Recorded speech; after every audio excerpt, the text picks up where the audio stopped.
feel like we all owned at least one friendship bracelet in our life. And yes, believe it or not, there are some very creepy facts that have to do with them. I was able to find a couple really disturbing and sad stories, so I just want to prepare you beforehand. This video gets a little bit dark and sad. And you're probably like, friendship bracelets and sadness together? Yeah. It's crazy. I also feel like I'm blending into this background behind me. Like, I'm pink, the pink palace is pink. I've got the sun and moon, they love each other. Anyways though, let's jump right into this video and talk about the history behind friendship bracelets. A friendship bracelet is a decorative bracelet given by one person to another as a symbol of friendship. Friendship bracelets are often handmade, usually out of some type of thread. Some people also say that you must make a wish before you tie the bracelet onto your hand, and the bracelet should be worn until it is totally worn out and falls off by itself to honor the hard work and love put into making it. And apparently the moment it falls off your wrist is the moment the wish comes true. There are various styles and patterns, but most are based on the same simple half-stitch knot. They resemble a friendship that is strong and everlasting. Now, friendship bracelets first became popular in the United States back in the 1970s. And now, obviously, they are popular all around the world. Now, back when I was in elementary school, everybody had a friendship bracelet. People were like obsessed with them, and it got to a point where if you didn't have a friendship bracelet, it just meant you...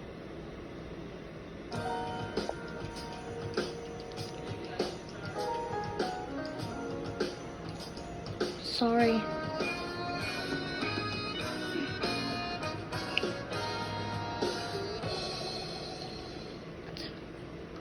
People are excited about what AI will do for them. We're excited about what AI will do for business.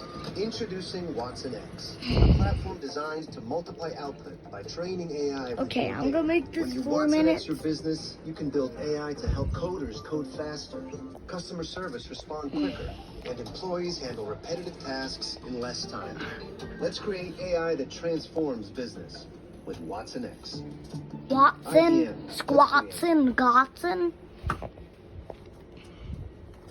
This meant you didn't have any friends. Like, that's what people would say. It was horrible. Sometimes I would stay up all night trying to figure out how to make the coolest pattern. It was just a big deal back then. I don't really know if it is still today, but it was back then. I actually don't think I've seen anyone wearing a friendship bracelet in such a long time. So if you are wearing one right now, please comment down below. I remember some kids at school would even make businesses out of it. Like, they would make a whole bunch and then sell them for $2 at recess. They had a business. I remember this one time my sister and I made bracelets for each other, and we put these letter beads on them that spelled out sissy, which to us was like the short form of sister. It was kind of like a cute way of saying sister, sissy. But I didn't know that sissy had another meaning, because if you look it up online, the definition of sissy is wimpy or cowardly. So I remember getting bullied for wearing this bracelet, and they would come up to me and be like, "What, are you a sissy? Are you a little sissy?" And I was thinking like, yeah,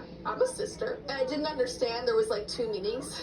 Kind of sad. Alright, so let's get into the creepier and sadder side of friendship bracelets. The first story I'm going to tell you is very sad and not funny at all. So I just want to prepare you before we move on. This is a story about two very close friends named Anna and Victoria. They basically grew up together, and in the second grade, they made each other friendship bracelets and said they could never break as long as their friendship was alive. So basically, they believed these bracelets to be indestructible as long as they were alive and together. And that definitely was the case, because in the 5th grade, their bracelets were still intact and looked good as new. They had survived laundry machines, the beach, jungle gyms, literally everything these bracelets have gone through. Well, one day they were on a school trip in the forest. The kids were learning about how maple syrup is made, and while the guide was demonstrating how the spout coming out of the trees work, Anna noticed that Victoria was missing from the group. Well, long story short, the staff and teachers looked everywhere in the forest and couldn't find her. It was a very large forest, and their search had no luck, and Anna had to go back home without her best friend. Weeks went by, and there was still no sign of Victoria. But Anna's friendship bracelet was still unbroken, so she told everyone that Victoria must have been okay. She just knew in her heart that Victoria must have been out there somewhere still alive, because her friendship bracelet was still okay. She relied on this bracelet so so much.